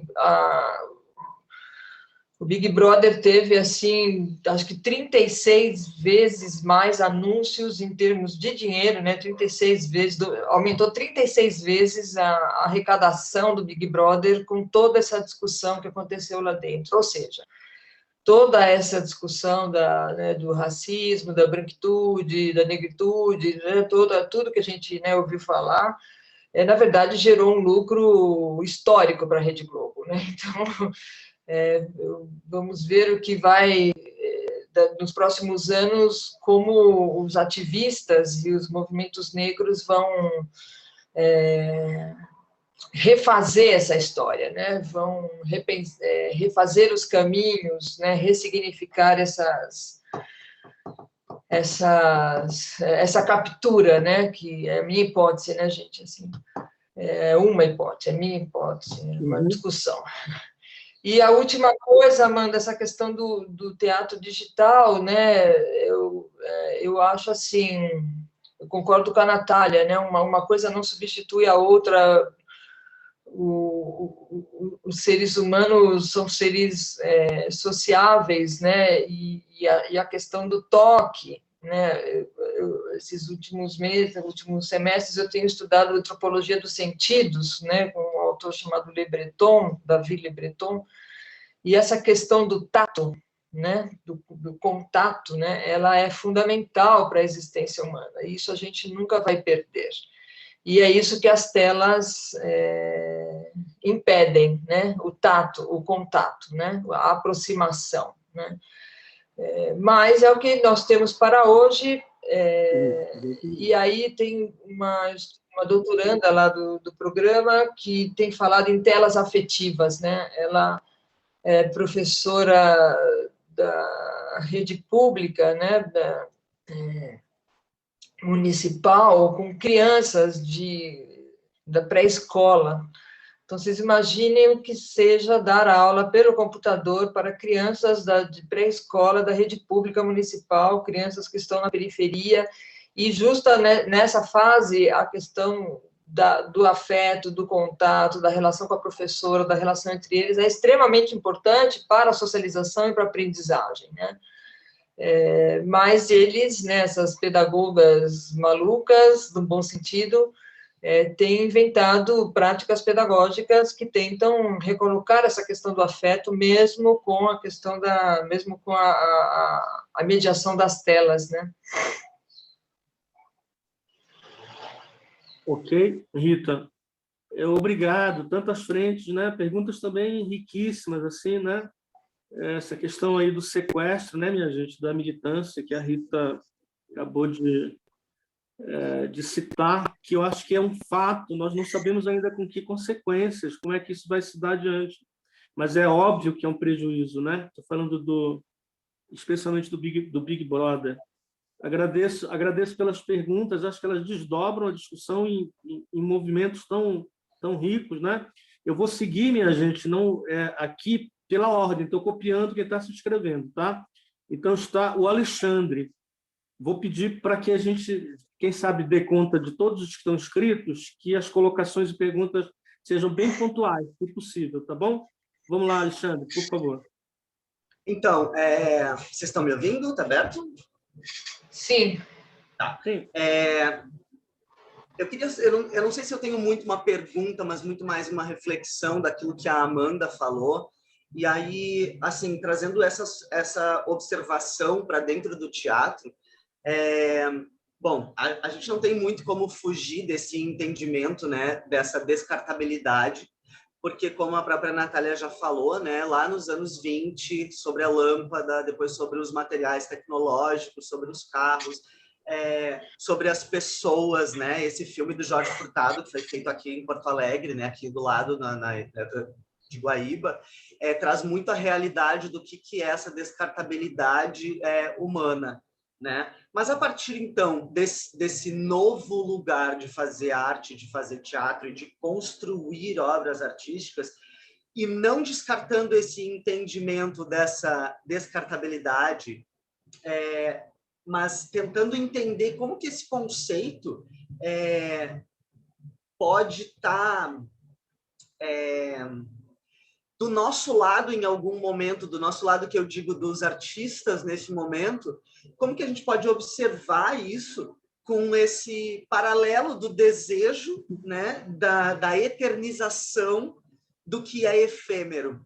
Então, parece ser uma busca quase que tardia de entender que o teatro ele é efêmero.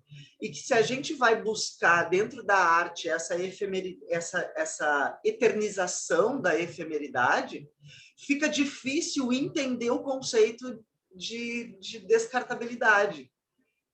Então, como que essas práticas pedagógicas de entender que a obsolescência, né, pode ser nossa aliada, né, para que a gente possa construir obras artísticas sabendo que ela vai ter um tempo de duração e que essa utopia da efemeridade eternizada não existe, né? Então, assim, claro que fica para a história, tudo aquilo que se produz entra para dentro de conceitos de arte e tudo, mas como que isso da tecnologia hoje, que é o nosso lugar que a gente pode estar agora dialogando e fazendo teatro e apresentando obras artísticas, mas como que esse entendimento faz com que a gente se aproprie realmente desse conceito de descartabilidade e entenda que isso vai fazer parte para sempre das nossas vidas, né? independente se a gente vai eternizar a obra ou não. Hoje, pensando que a gente está dentro do mundo digital, é muito mais fácil eternizar uma obra do que levar ela para o teatro, e que às vezes muitos grupos, companhias, artistas não têm nenhuma câmera para filmar isso e eternizar. Fica realmente na memória só de quem assistiu, né? Então, é realmente uma reflexão e uma pergunta que eu faço para mim mesmo, assim, perguntando como que é que a gente vai se apropriar desses conceitos para que isso não torne uma experiência de acúmulo, mas de experiência mesmo, como a Natália falou lá no início, né? O acúmulo ou a experiência, né? Dessa efemeridade. Então, como é que entender esses mecanismos do digital, dessa descartabilidade, faz com que a gente possa expandir os horizontes de apresentações, da própria eternização da arte e tal. Então, assim, queria agradecer muito, porque quando eu vi ontem o programa, eu pensei, por que a gente vai falar de coisas de TI agora, nesse momento? E faz muito sentido a gente pensar no teatro esse conceito para que a gente possa realmente se apropriar disso, não como uma descartabilidade humana do nosso consumo enquanto seres humanos, mas como que a gente caminha nessa velocidade, nessa aceleração, né? Que a gente vive no contemporâneo, mas com conceitos modernos ainda de vida, né? Então, enfim, queria agradecer a Natália, a Rita e a Amanda, que fez a pergunta que levou realmente, assim, para quando começou a discussão, eu pensei, quando que a gente vai chegar no teatro, né? E na verdade, não precisa, né, chegar lá, é realmente observar as duas coisas, as três coisas, e esses resultados desse capitalismo tardio, que, como a Natália falou, né, é a tônica regente desse nosso capitalismo, né?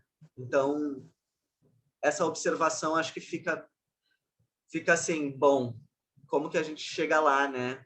É um questionamento que vai me fazer reassistir essa aula hoje no YouTube para tentar absorver um pouco mais.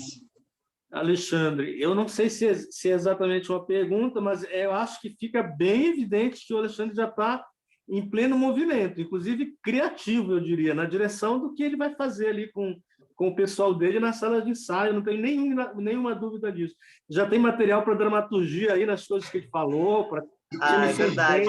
Eu só queria acrescentar, para finalizar, que tem uma apresentação no Vimeo que chama Da Obsolescência Programada em 3 Atos. Ela está na Enciclopédia Itaú Cultural também. Eu posso colar aqui o link para a gente, quem não conhece. Parece muito interessante, são artistas trabalhando com a tecnologia e trabalhando isso dentro das artes. Colei ali o link para a gente. Obrigado, Natália. Obrigado, Rita. Obrigado, Kio. Mas, Alexandre, eu concordo com você. E acho que você trouxe uma questão super interessante, porque eu sempre trago o Bauman e faço uma relativização em relação ao Bauman, né? Não necessariamente tudo isso é negativo, sabe? Eu acho que, como diz o Walter Benjamin, né, a ruptura com algumas tradições ela pode ser boa, né? Assim, a quem interessa manter algumas tradições, está pensando o Walter Benjamin? Interessa a aristocracia, né, e a burguesia, a classe operária, aquela tradição não interessava. Então, romper com algumas tradições, né, pode ser revolucionário, né, e nossa cultura ocidental é que tem essa prática do acúmulo, né, de bens, de coisas, tal. Outras culturas, e aí o Américo Córdoba pode falar muito melhor do que eu, né, culturas tradicionais, né, tem a sua cultura material, naturalmente, mas, assim, muito menos ancorada nessa ideia da permanência absoluta, entende? Assim, né, inclusive em relação à morte, né? Esses dias eu estava vendo uma fala do Ailton Krenak, uma entrevista dele, que a Lilian Schwartz fez com ele, e aí ele falando da morte, do Covid nas aldeias, e aí ele fala o seguinte, né, para além de toda o genocídio, né, que está acontecendo nas aldeias, ele fala o seguinte: as culturas brancas, né, elas assim não deixam a pessoa morrer e não querem morrer. Então, assim, estende a morte, né, até a última gota, mantém a pessoa viva, cheia de aparelhos, entende? Assim, não quer morrer e não deixa morrer.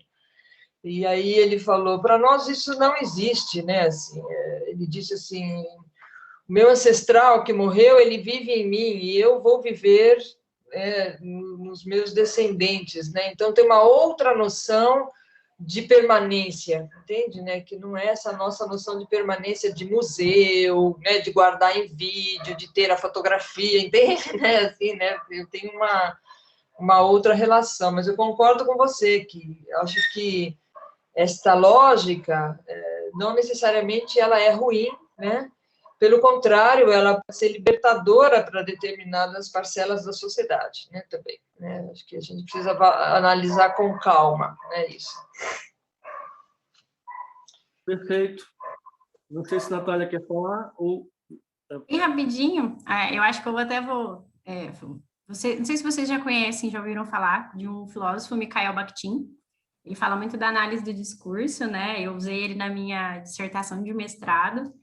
E aí, a partir dele, eu conheci Augustus Pôncius, né, que também vai discutir o que o Bakhtin fala sobre uma questão da singularidade. Então, quando você começou a falar, né, e eu comentei quando a Amanda falou que eu acho que são experiências completamente diferentes, né, do mundo digital e para o mundo físico, e aí, retomando um pouco do que a professora Rita falou agora, né, a questão de ter uma foto, de ter um vídeo, eu acho que tudo é muito singular e muito único, né? Então, como a gente se doa para essa experiência, é o que faz com que a gente entenda, né, o não descartar, o trazer para a nossa experiência e o não descartar. E aí, unindo cada experiência que é única, que é muito singular, que é cada momento muito específico, e o que funciona para mim pode não funcionar para você, o que representa a singularidade para mim pode não representar para vocês, mas aí quando eu vou fazendo isso, eu vou unindo essas informações, eu vou trazendo esse novo sem descartar, sabe? Sem dizer que, essa foto, aquele vídeo, não, eu vou conseguindo trazer isso de uma certa forma para minha experiência. E eu acredito que, né, com a técnica teatral, isso seja muito possível, assim, de dramatizar e de trazer todas essas polêmicas, assim, sabe? E aí eu queria fazer um comentário rapidinho, que eu estou amando as pessoas escrevendo no chat. Eu estou lendo e estou super feliz, assim, sabe? Participando e comentando, tá muito legal, pessoal. Muito legal essa interação de vocês. Eu também estou aqui lendo as coisas. Tem uma porção de coisa, a gente vai, na verdade, é uma tessitura, né? Um tecido, um monte de referências, aí o pessoal está colocando, que bom. Tá gravando, né? Daqui a pouco vai ter o uso, enfim. A gente compila. Então, antes de passar para o Vitor, né, gente, só um comentário, de fato, essa questão aí, toda essa quietação do Alexandre, né, trazendo para dentro do teatro a coisa, e num lugar que é central para todos nós que somos do teatro. Eu não sou artista, mas eu também sou do teatro, que é esta relação com uma certa vulnerabilidade que está na natureza do teatro mesmo, né? O teatro nasce e morre todos os dias, né? Não permanece. A natureza dele, pelo menos até aqui, tem sido essa. Então, para nós, é mesmo, em certa medida, uma alegria e uma dor no mesmo movimento, né? Porque é o que marca, é o que funda, é uma espécie de tabu, a representação, pelo menos nos termos em que a gente conhece, né? É este lugar, é deste lugar que a gente tem que falar. Eu acho que, e aí acompanho muito vocês, e Rita, que está insistindo nesse ponto, que eu acho que é legal, de como fazer essas coisas produtivas, né? Garotos e garotas, e todo mundo que está nesse momento iniciando os processos criativos, assim, a bola está sendo colocada em jogo para isso, de como não, talvez, se a gente, sob um certo ponto de vista, como não se render à melancolia, né? Como fazer da criação esse espaço, que também é um espaço de existência, e etc. Enfim, só um comentário aqui sem querer. Então, agora, vamos ao Vitor Novoa, que está inscrito. Dramaturgo Vitor Novoa, imagina. Olá, bom dia para todos, agradeço, tá muitos movimentos, e eu fico pensando como é que eu trago para o teatro esteticamente e eticamente também, né? Pensando que o teatro, além de um discurso, ou de uma estética, de uma poética, também é um modo de produção, né? Então, eu fico pensando como é que eu trago esse debate para mim, pensando no teatro como modo de produção, e como é que eu consigo produzir o exercício da produção em comum. É muito difícil, e é muito como é que eu consigo fazer isso. Desde pequeno, no bairro que eu nasci, eu aprendi que a comunidade muitas vezes te protege da sociedade. E ali no bairro, com distintas narrativas que passavam, umas mais privilegiadas, outras não, outras menos. Mas, assim, como é que a comunidade te protege? Desde quando crianças ficavam em casas de vizinhas e vizinhos, até meu tio que varria toda a rua para que não tivesse enchente, para que não enchesse os bueiros, então ele varria toda a rua, enfim, uma série de ações que a comunidade faz para se proteger, e pensando como é que, aí trazendo para o teatro, assim, para a minha ação de hoje, né? Eu li um livro faz um tempo que chama 24/7, O Capitalismo Tardio e os Fins do Sono, onde dormir, né? Onde somos produtos e consumidores, né? E pensar que dormir é uma profanação ao capitalismo, né? E aí fico pensando, como é que eu consigo fazer isso? Porque, assim, como é que eu consigo ter um modo lento de trabalho? Porque com a pandemia, em julho, em agosto, em setembro, em junho, eu me vi com os trabalhos paralisados, com dificuldades financeiras de conseguir lidar com o meu dia a dia, e vi amigos e familiares, meu irmão que trabalha em mercado, não saía da lida todo dia com riscos. Então eu fico pensando, como não ser uma mercadoria, se é possível, né? Ou como eu consigo criar uma estratégia onde eu consiga produzir um comum, mas entender que, como a Larissa colocou, o capitalismo está aí, sempre corrompendo, né? Sempre se infiltrando, né? Uma água que vai se infiltrando. E fico pensando na minha prática. Eu não consigo não produzir, entende? Eu não consigo dormir 8 horas, porque se eu fizer isso, talvez eu não consiga, eu não tenho onde morar, né? Então, fico pensando que esse lugar, que é muito perverso, né? É isso, como eu crio estratégias de comum, onde a gente consiga, a comunidade, para mim, finalizando, consiga nos proteger da sociedade, né? Obrigado. Valeu, Vitor. Me lembrou muito a sua angústia, uma frase que eu ouvi do professor sociólogo marxista, que faleceu não faz tanto tempo, Francisco de Oliveira. Eu sempre repito, eu lembro isso. Ele diz o seguinte: no mundo da mercadoria, para o sujeito, o problema não é ser mercadoria, é não conseguir sê-lo, né? Porque isso quer dizer que você está fora da roda, que você não está, né, em última instância, até não está conseguindo sobreviver, porque as regras do jogo são essas. Então, é uma questão que envolve tantas frentes, não é, Vitor? Desde para a gente que trabalha com arte, toda a questão ética que tem com a arte no lugar da mercadoria, não é docinho de coco, não. Só posso, do meu lado, dividir a angústia com você. Não sei se chegamos ao Gabriel ainda. Creio que, não sei, o Gabriel está aí. Se a gente pudesse fazer sem querer, eu só queria, talvez Vitor, o Gabriel aí, ó, sugerir este livro, que é muito, chama Devagar. coloca aqui. Devagar, dá para ver? Uhum. Printei a tela aqui. Como um movimento mundial está desafiando o culto à velocidade. É muito interessante, porque justamente, e é anterior muito anterior a essa história da pandemia, inclusive anterior à questão das redes sociais online, mas é um movimento mundial. Acho que a linha mais conhecida é o slow food, né? Pelo menos aqui no Brasil, que vai na contramão do fast food, né? Então, eles propõem que a gente volte a cozinhar lentamente, estar na mesa com os amigos durante muitas horas, conversar com o açougueiro sobre não só sobre a carne, mas sobre a vida, sabe? É um pouco resgatar um pouco das práticas anteriores, né? Tem um capítulo para o sexo, né, partindo da ideia de que o sexo também, né, entrou nessa lógica da descartabilidade, da efemeridade. Bauman também fala disso, né? Tem um capítulo para a cidade, a ideia de desacelerar as cidades, né? Não só a velocidade dos automóveis, mas a velocidade de tudo, né? A velocidade das relações, né?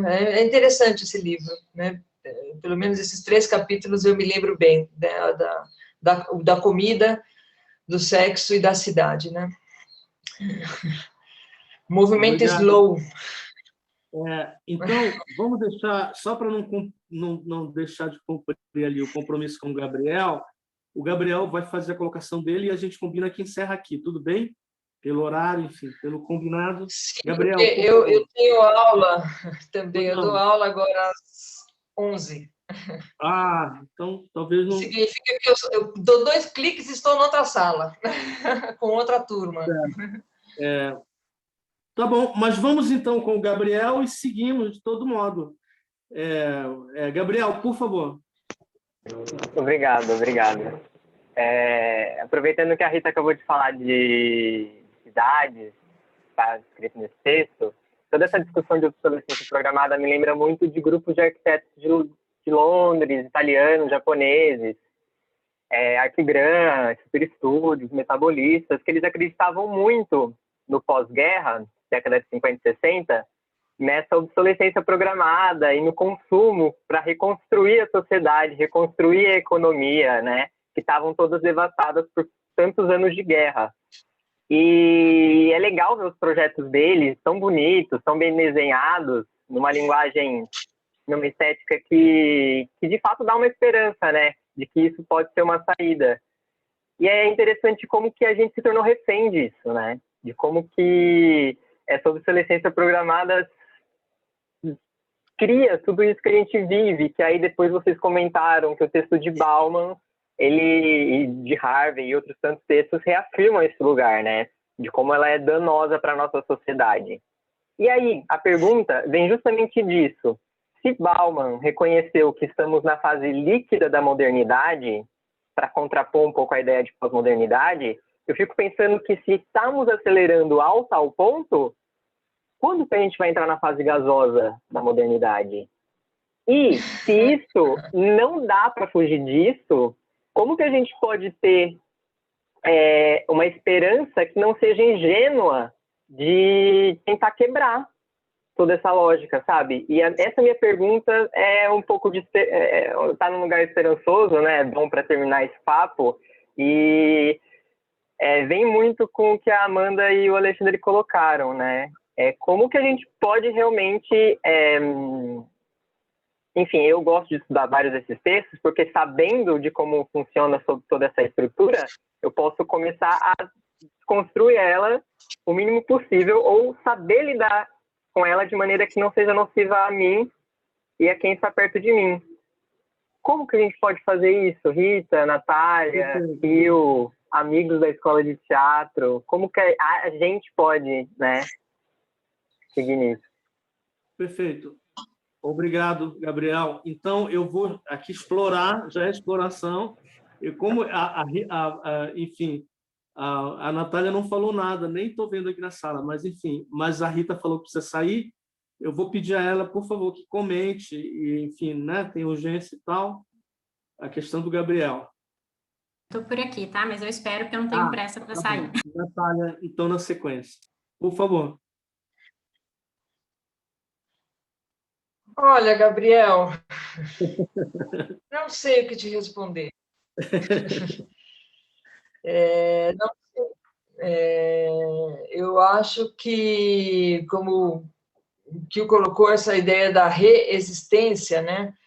Eu acho que a gente reinventa as nossas vidas coletivas, né, e as nossas práticas. Eu acho que o ser humano continuará existindo como ser humano, né? Eu não acredito muito nas narrativas de ficção científica, né, eu não gosto dessa discussão do pós-humano, por exemplo. Não sei se, né, se vocês... Eu não gosto dessa discussão do pós-humano. Eu acho que as questões humanas ancestrais, elas continuam presentes, né? As angústias, os medos, as frustrações, a dimensão imaginária, simbólica, né? A corporeidade, né? O corpo como a ferramenta e o elemento que compreende o mundo, interpreta o mundo, dá sentido para o mundo, né? Estou pensando aqui com o Le Breton, com o Humberto Maturana, né? Isso nunca vai deixar de existir, gente. E quando isso deixar de existir, a gente não haverá mais humanidade, né? Haverá outra coisa, né? Mas não exatamente seres humanos, né? Então, eu acho que a gente está vivendo um momento assim de exceção, né? Em termos de sociabilidade, né? Mas quem sabe daqui a algumas décadas a gente olhe para esse momento, né, e a gente consiga também refazer um pouco os caminhos da humanidade, né, os valores da humanidade, né, renovar um pouco, né, realmente entrarmos neste milênio, né, como diz Edgar Morin, com outros valores para entrar no século XXI, né, e neste outro milênio. Obrigado. Natália, já estamos falando e encerrando ao mesmo tempo, tá, gente? Assim, vou só pontuar no final, já passamos para não comprometer os horários também. Por favor. Bom, eu vou tentar falar um pouquinho do que o Vitor falou e o Gabriel, né? Para tentar dar um apanhado aqui, né? Pegando, porque eu acho que uma coisa acaba levando a outra, tá? No meu ponto de vista, quando o Vitor falou a respeito do como, né, desacelerar, né, como fazer as coisas um pouco mais devagar, antes mesmo da pandemia, eu tive um processo que eu tive que buscar isso, né, esse lugar do desacelerar pelo menos meia hora por dia e conseguir concentrar em alguma coisa muito específica, assim, porque eu já comecei a querer fazer mil coisas, sabe? A dar conta de tudo, e acho que muito por conta desse nosso mundo virtual, né? Como a gente está muito conectado nesse mundo virtual, a gente se sente obrigado, né, a estar dando conta de tudo e de todos, sabe? Assim, eu vejo muito isso. Então, eu estou aqui numa mesa redonda com vocês, mas aí, de repente, o celular apita e daí é um e-mail, não é urgente, mas aí eu já quero responder, aí eu quero fazer duas coisas ao mesmo tempo, e aí ao mesmo tempo eu penso que daqui a pouco eu preciso dar aula, que eu preciso comer, e aí o nosso cérebro começa, né, a sugar, então a gente começa a fazer duas, três coisas ao mesmo tempo aí, então existe sim esse processo do desacelerar. E aí como experiência, tá, não sei se, né, não significa que funciona para todo mundo, mas eu comecei pelo processo da alimentação. Então, eu comecei no processo de que se eu estou sentada para comer, independente da refeição que seja, café da manhã, almoço, jantar, eu como longe da televisão e longe do celular. Então, que era um processo para eu desacelerar e realmente comer e mastigar e viver aquela experiência, né? E aí, tentando trazer isso, né, para o que o Gabriel comentou, né, para essa questão louca, né, de como nós somos humanos e como representar esse humano, né, esse mundo, né, que nos suga, né, a Rita disse que não acredita, né, nessas ficções, né, da tecnologia. Eu tenho medo, eu não vou dizer nem que eu acredito nem que eu desacredito, sabe?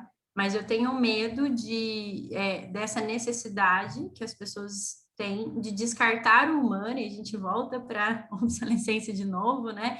De substituir o humano pela tecnologia, sabe? De substituir o humano por um celular, de descartar o humano por alguém que você dá um comando de voz, né? E aí você tem uma cafeteira elétrica e você fala, faça o meu café, e aí você chega na cozinha, o café tá pronto.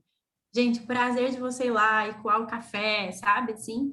E aí eu volto naquela questão do que é único e do que é singular também, né? Que eu já comentei, que para mim é algo fundamental ali, que o Bakhtin e o Augusto Pôncio falam muito disso, né? Dessa singularidade. Eu acredito nisso que a Rita falou, né? A partir do momento que não existir mais humano e só existir esse processo de descartar o humano, realmente não vai ter mais uma humanidade, né? A gente vai viver aí com meio de robôs. Mas a gente precisa do ser humano para que isso aconteça. Trazendo isso para a ideia do teatro, talvez vocês, não sei, tá? Uma ideia que me veio agora, né? Talvez a gente tentar trazer à tona aí o quanto essa tecnologia, ela é positiva no sentido de dar permissões para que a gente cresça, para que a gente tenha mais lugares de pesquisa, para que a gente possa até fazer esse teatro digital, mas que ela não substitui esse contato, né? Então, eu preciso desse contato, eu preciso do outro, eu preciso dessa relação. A gente precisa desses questionamentos que vocês fizeram para fazer com que a gente comece a pensar no nosso próprio comportamento, né? O que eu estou descartando, o que eu não estou, em que lugar eu me encontro neste momento, né? Sem esquecer o passado e sem ficar vivendo no futuro, mas olhar para o presente sem descartar as opções que eu tenho. Acho que é isso que eu queria comentar aí para encerrar, né? Espero ter ajudado, espero ter contribuído aí, tá? Obrigado, Natália. Contribuiu muito, sim. Eu queria agradecer. Então, a Rita já precisou sair, ela anunciou antes, né? Tá tudo certo. Eu queria, na verdade, só...